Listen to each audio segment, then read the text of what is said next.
Hello, Fáilte. This is Lora O'Brien from the Irish Pagan School. I'm an author and co-founder there. And I'm here this morning to talk about how to build relationship with the Morrigan. At the Irish Pagan School, in all of our Morrigan classes and just in general around our communities, we talk a lot about right relationship. And for me personally, that is the heart of all Irish pagan practice, all paganism, I suppose, but specifically within the Irish culture, the relationships are primary. Now, that could be relationship with land, it could be relationship with particular places or sacred sites, it could be relationship with the ancestors, it could be relationship with your community, but often it is relationship with a deity. So the idea of right relationship is that there is a proper kind of give and take, right? And when it comes to deity, that can be a little bit tricky, especially with the Morrigan, because the Morrigan doesn't always show up for us. And when she does, or they do, there is often an element of work involved and often an element of a task or a tribute needed or and it's often work that is good for us as well as good for the community, for the land, for all that stuff, in my experience. Now, my experience with the Morrigan is based on my own personal practice and relationship, which spans over 20 years now. I have been a practicing pagan since I was 16 years old, and I just turned 44. So that's a long time, but I have also been dedicated to the Morrigan specifically for 20 years. And within that time frame, I have worked very, very hard to make sure that my relationship with her and her sisters is as healthy and respectful and conscientious as it can possibly be. And a lot of that, for me personally, a lot of that was actually physically showing up at her sacred sites. I used to be in a position for over a decade, for about 15 years. I lived near the Cave of the Cats, the Morrigan's sacred, her most sacred abode, and that's Uav Nagach or Oinigat in the Rathcroghan complex in County Roscommon. And the Morrigan is very, very present there. Very present. Of course, if you can't physically get there, it doesn't mean that you can't have a proper relationship with Morrigan if you can't physically get there. When I was close to it, I would show up a couple of times a week, both as part of my professional job as the heritage manager of Rathcroghan, but also, and giving guided tours and all that stuff, but also then obviously in my own spiritual practice. So I was physically connecting to the landscape there. If that is not an option for you, what I would say is if there's anywhere in your vicinity that is cave-like, that would be a good physical connection place that, if you can physically get there, that is a good part of a practice to build in. Wherever it is in the world, the idea of a cave as a liminal space, somewhere that is both, in the earth, but also has the air and the water as well. So this is the three worlds of the Irish cosmology.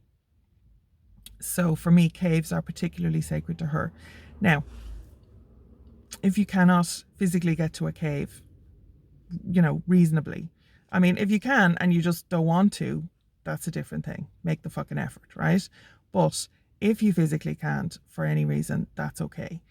There is I have a guided journey practice which has specific in all my classes there are guided journeys. In all my Morrigan classes there are guided journeys that specifically bring you to locations or experiences that are Morrigan specific. So that is an option for people. But as with anything, the guided journey process, or just a journeying process, particularly to the Irish otherworld, is something that needs to be built up over time. So physical locations, spiritual travel, I suppose let's call it, to specific locations or experiences. But all of this really kind of comes down to showing up, right? So whether that's showing up for focus and visualization practice, where you build those muscles that you're going to need to have an effective journeying practice, or whether you're physically showing up, or whether you have a small space in your home dedicated to the Morrigan specifically, and this can be done with imagery, with a corvid feather, with a an image of a crow, anything that is relevant. I've done a lot of work on the whole sexy Morrigan art. I would generally, personally, I would definitely stay away from all that, all those commercially available statues. Not all of them, but most of them. They're very kind of male gazy and not the Morrigan, not representative of the Morrigan, to my mind, in my experience. If it works for you, that's fine. You do you. But I haven't found in 20 whatever years of even just talking to other people, the people who are drawn to statues like that don't seem to have the same kind of connection with the Morrigan as I would know her. Let's put it that way, okay? So again, that's my knowledge, that's my experience. Ultimately, this is your personal practice, so you do you. Whatever is representative of the Morrigan to you. And I mean, the next question would be, how do I know if it's representative of the Morrigan? And the obvious answer to that is read the fucking stories. Read the actual lore. Go through it. On my Lora O'Brien YouTube channel, I know not everybody can sit down and read the original translations or anything like that. I'm aware of all the reasons and the excuses that people have. They're not always excuses, but sometimes they are. But people also learn in different ways. People also, need to take in information in different ways. People have different focusing abilities, let's say, or concentration abilities due to your personal states, disabilities, anything like that, right? Neurodivergence, all that stuff. I'm aware of all that, right? I'm still going to tell you that you need to get familiar with the lore in whatever way you can, and it has to be the actual lore, not somebody's neo-pagan interpretation of the stories, including fucking mine, right? I have a book, Tales of Old Ireland Retold. John has Tales of the Dagda Bard, and while they are much closer to the actual lore and our modern interpretation of the lore, which makes them easier to read, I would still say go back to the actual original lore and the translations that we do have of them. Morgan Daimler does excellent work on modern translations, which to my mind are very respectful and very close to the spirit that I have always felt with regard to the UPG. With regard to certain of the stories, some of the translations can be a little bit off or iffy if they were done in the 18 or 1900s, and usually by men who were not exactly, let's say, connected to the spiritual side of things. Morgan Daimler's translations, you can go on Amazon certainly and get a hardcover book called Through the Mists, I believe. It's a white hardcover book, and that is a collection of all Morgan Daimler's translation work from the Old Irish, and there's such an amount of Morrigan stuff in there, and it is really, it's a really good format to actually have it in. Sometimes paper is easier to read than on the screen, so Other than that, there's lots available online. I do have a video on this channel about resources, so definitely go and check that out.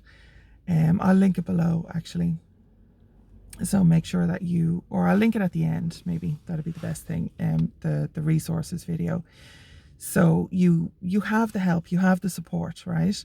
So once you're familiar with the lore, that is a huge part of building a relationship, because it's like when you meet somebody, you need to get to know them, right? You need to start to know who they are and what their stories are.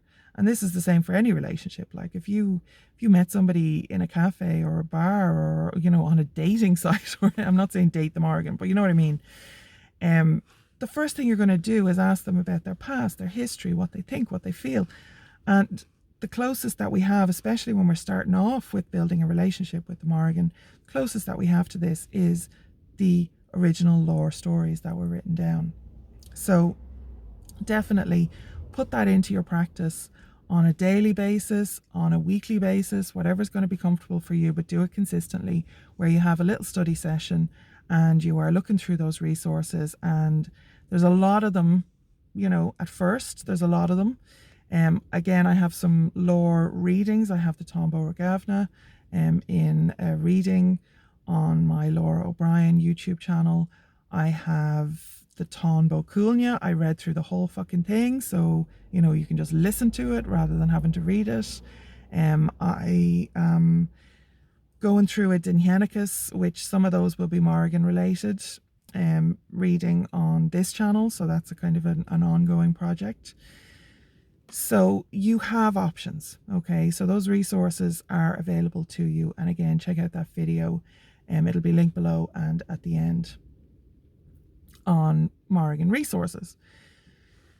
So once you're familiar with the lore, you are in a much better position to actually know who you're dealing with and know what would be, reflective of that person, of that nature, of that deity, to have something that's representative then on your altar, for example, or your it doesn't have to be an altar as such. That sounds very formal and official. It can literally be a shelf where you have a picture of a crow and you light a tea light candle in front of it and sit down and just focus.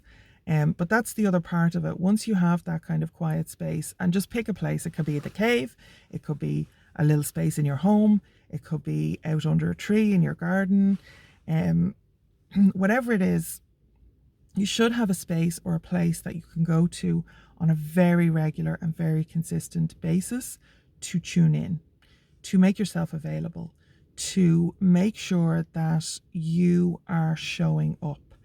And again, I'm going to say this is a daily practice.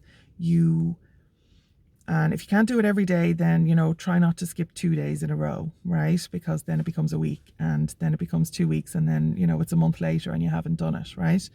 But show up at that space. It's much easier if it is a small little space in your home, or a big space. Have a whole fucking room devoted to it if you have the room for it. But even if it is literally an acknowledgement as you walk by that place every single day. So please don't come at me with, I can't do this, I can't do this, I can't show up every day, I haven't got the time, I haven't got the energy, I haven't got the focus, I haven't got the concentration. You do what you can as you can do it, and as the habit forms, then you build on it, okay? So you start to add a 5-minute practice, or a 10-minute, a 10-minute meditation, or whatever it is, right? But you need to show up. And like I said at the start, the Morrigan won't necessarily show up for you every single day, and that's okay. She's a goddess, right? She can do what she fucking wants. But you, human person trying to actively build a relationship with the Morrigan, you need to show up every day, or most days at least, right? And offerings are another good way. You can pour a little drop of something.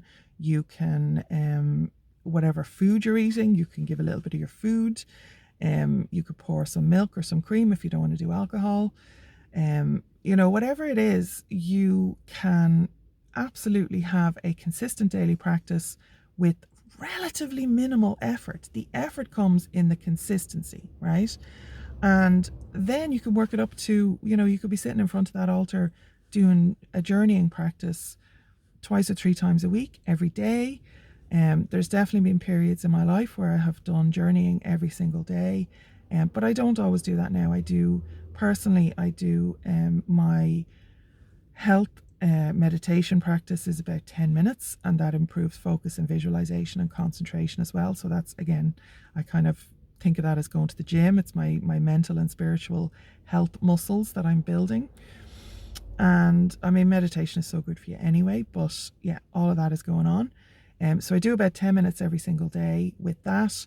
And then I also do my communication with the Morrigans. So I will say a prayer, I will light a candle, I will make an offering, I will make sure that, again, I am consistently showing up every single day.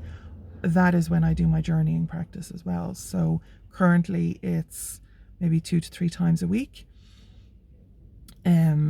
Sometimes it's once a week, and that's okay too. I don't tend to let it go longer than once a week.